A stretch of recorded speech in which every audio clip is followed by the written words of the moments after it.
Have you ever noticed how easily your peace is stolen? A careless remark, a cold glance, someone ignoring your message, someone doubting your worth, someone succeeding where you failed, and suddenly your mind is no longer your own. It belongs to strangers. Marcus Aurelius understood this danger better than most. Though he ruled the greatest empire on earth, he knew that the hardest kingdom to govern was not Rome, it was the human mind. He wrote not to impress others, but to remind himself of a simple truth. If you are distressed by anything external, the pain is not due to the thing itself, but to your judgment about it. The world is not exhausting you. Your opinions about the world are. Every insult only becomes a wound because you accept it. Every criticism only becomes heavy because you carry it. Every rejection only becomes suffering because you refuse to let it pass. This is why the truly powerful person is rarely the loudest. They are the least disturbed. Imagine standing beside a mountain during a violent storm. The wind screams, the rain crashes, lightning tears through the sky. Yet the mountain does not argue with the storm, it simply remains. Marcus Aurelius believed this should be the model for every human soul. People will misunderstand you, let them. People will gossip about you, let them. People will underestimate you, let them. Their thoughts belong to them. Your peace belongs to you. Most people spend their entire lives trying to manage the opinions of others. They explain themselves, defend themselves, argue endlessly, seek approval from people who were never willing to understand them in the first place. And in doing so, they surrender the one thing that truly matters, their inner freedom. The Stoics believed that every emotional reaction is a form of consent, not because emotions are wrong, but because we decide whether they remain. Someone insults you. The first feeling appears naturally. But what happens next is your choice. Will you replay their words for hours? Will you allow one sentence to poison an entire day? Or will you remember that another person's opinion cannot change your character? Only your actions can. This is the beginning of becoming unbothered. The world constantly tries to hand you emotional chains: praise, insults, attention, rejection, comparison, fear. Most people grab these chains without realizing it. The Stoic quietly lets them fall to the ground, because he understands something that few ever discover. If someone else can control your emotions, they control your life. Every moment you spend seeking validation places your happiness in someone else's hands. Every argument you refuse to leave becomes another prison cell. Every offense you refuse to release becomes another weight you choose to carry. Marcus Aurelius reminded himself every morning that he would meet difficult people, not because he expected misery, but because preparation removes surprise. When criticism came, he was ready. When betrayal came, he was steady. When praise came, he remained humble. Nothing owned him. This is the secret of the unbothered mind. It expects nothing from the world except opportunities to practice virtue. The next time someone tries to provoke you, ask yourself one question: is this worth trading my peace for? Because peace, once lost, is rarely recovered quickly. Yet most people exchange it for things of almost no value: a stranger's comment, an online argument, a co-worker's opinion, a relative's expectations, a passing moment that will be forgotten by tomorrow. Marcus Aurelius would simply smile, not because nothing happened, but because he refused to let temporary events become permanent suffering. And perhaps that is what real strength looks like: not winning every battle, but knowing which battles deserve no fight at all. Marcus Aurelius did not become calm because life was easy. He became calm because he trained for difficulty before it arrived.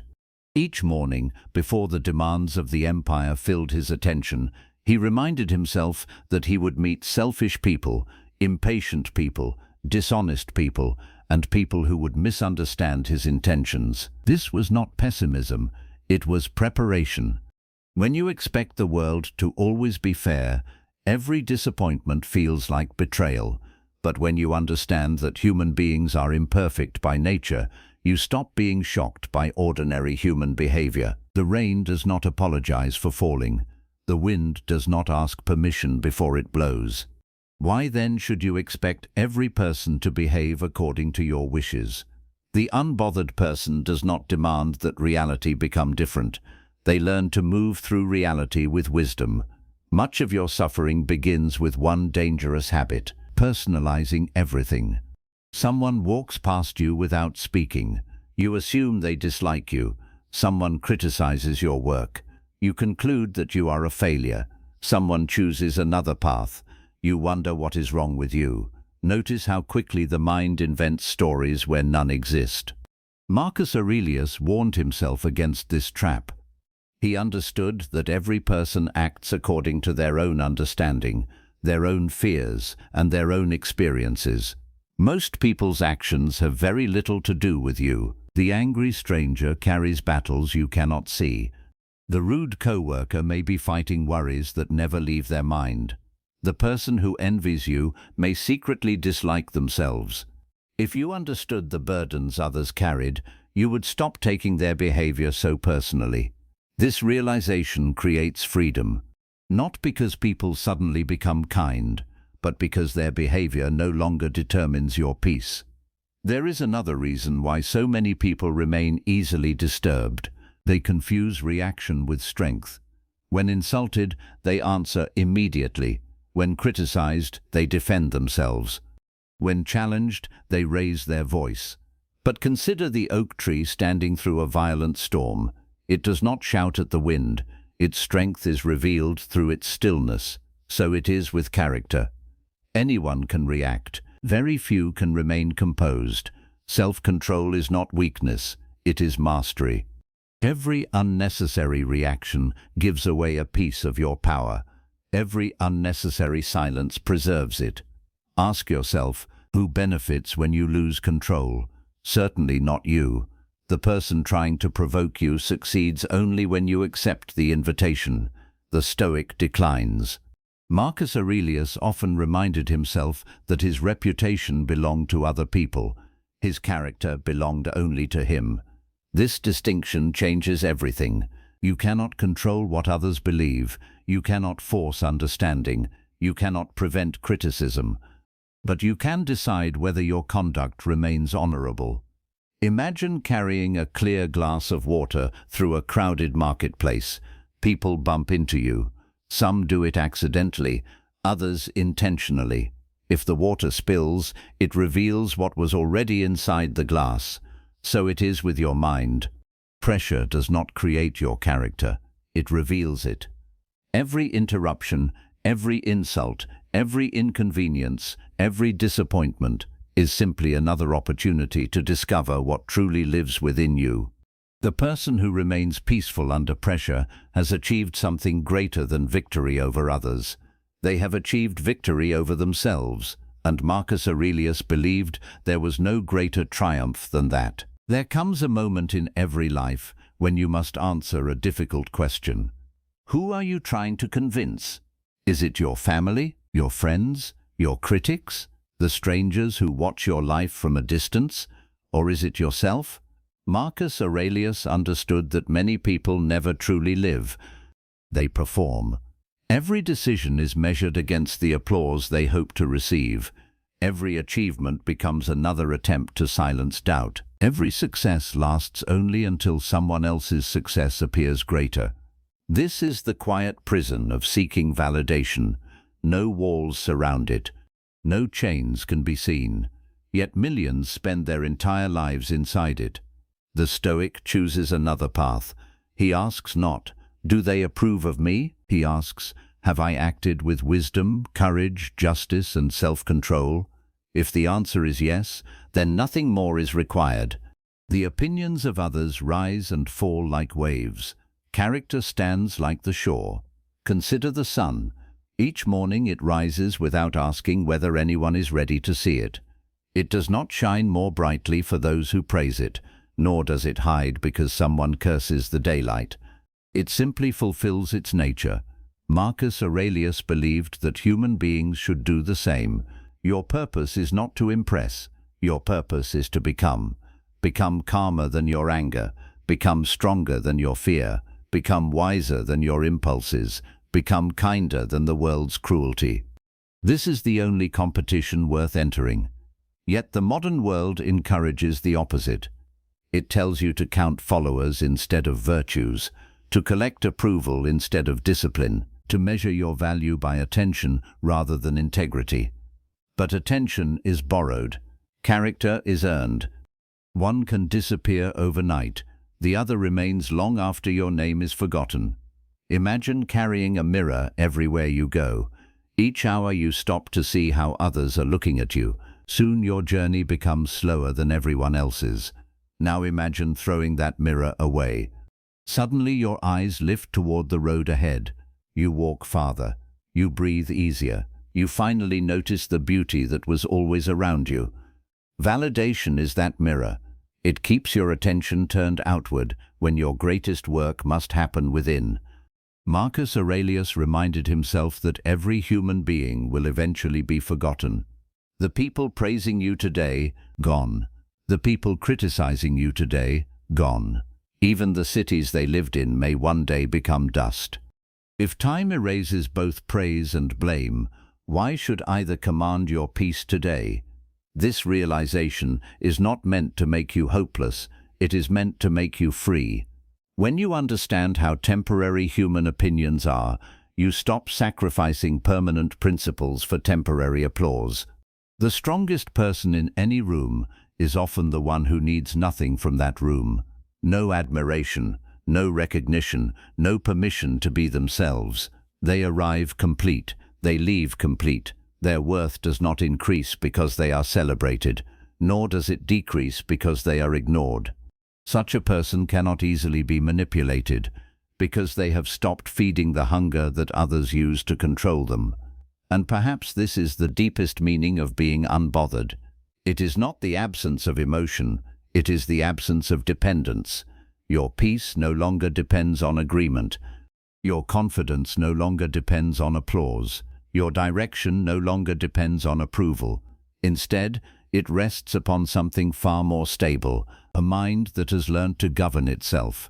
For the one who rules their own soul has already won the only victory that time cannot take away. There is a kind of strength that announces itself with noise. It argues, it boasts, it demands attention. It believes that power is proven by winning every dispute and having the final word.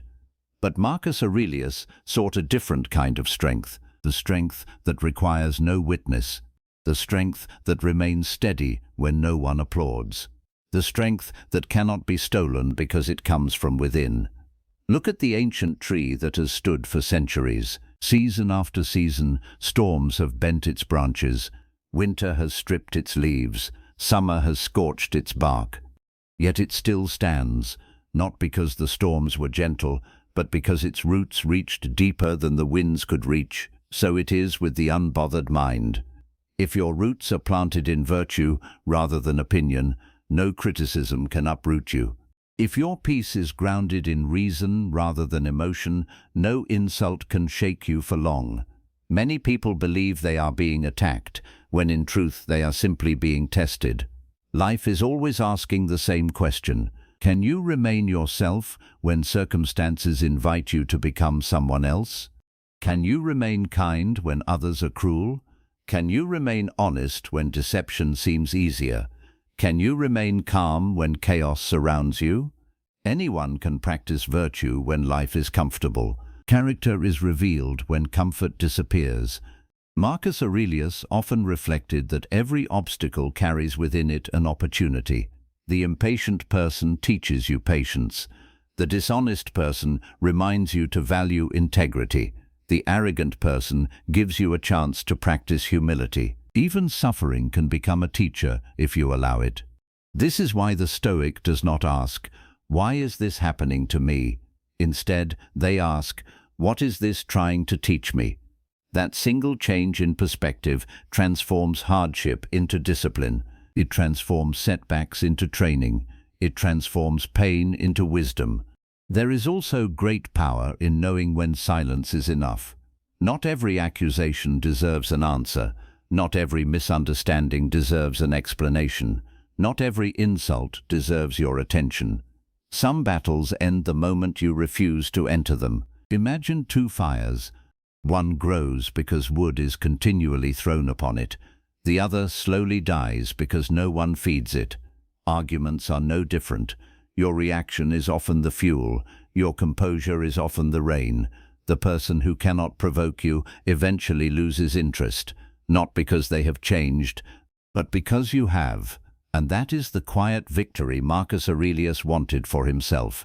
Not victory over enemies, but victory over impulse, victory over pride, victory over fear. For the greatest freedom does not come from changing the world around you. It comes from no longer allowing the world to dictate the condition of your soul. When you master this, you walk differently, you speak differently, you listen more than you react, you observe more than you judge. You choose your words with care because you understand that every unnecessary reaction is a tax on your peace. The unbothered person is not asleep to life. They are fully awake. They simply refuse to surrender their mind to every passing disturbance. And in that quiet refusal lies a strength that no empire, no critic, and no circumstance can ever take away. In the end, the power of being unbothered is not about changing the people around you. It is about changing your relationship with them. The world will always offer reasons to be angry. There will always be someone who misunderstands you, someone who judges you without knowing your story, someone who doubts your abilities, someone who speaks carelessly, acts selfishly, or mistakes your silence for weakness. You cannot prevent these things. Marcus Aurelius never believed you could, but he believed you could decide what they meant. That choice belongs to you. Every sunrise presents the same question. Will you allow the world to shape your mind, or will you shape your own? Most people spend years chasing control over things that were never theirs to command.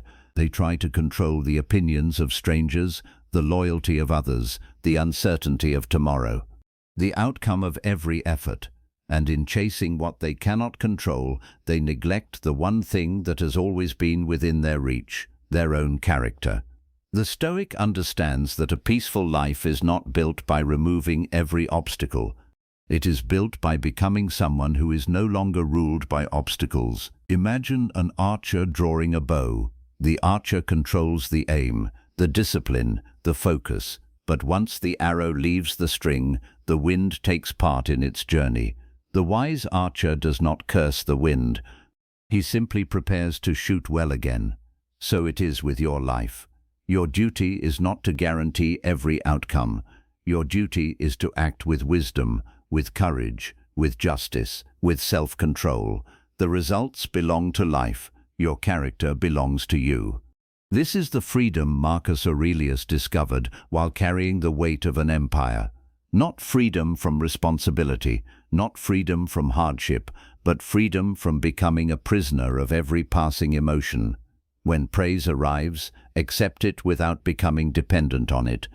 When criticism arrives, examine it without becoming crushed by it.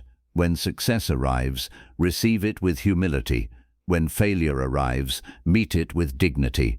Remain steady through both, for neither will last forever. Remember this whenever life feels overwhelming.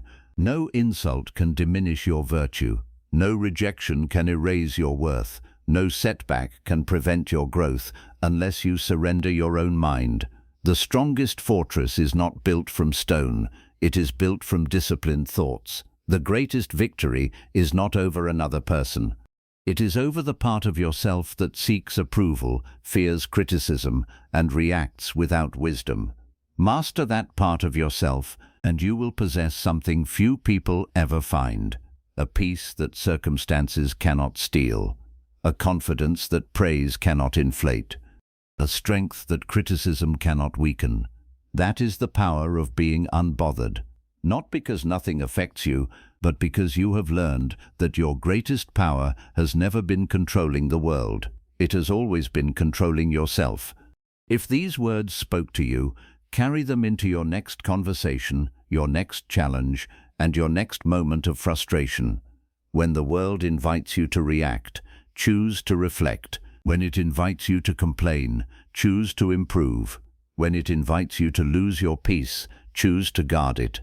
Because every time you do, you become a little more like the person Marcus Aurelius spent his life trying to become, a person whose mind remained free, regardless of what happened around him.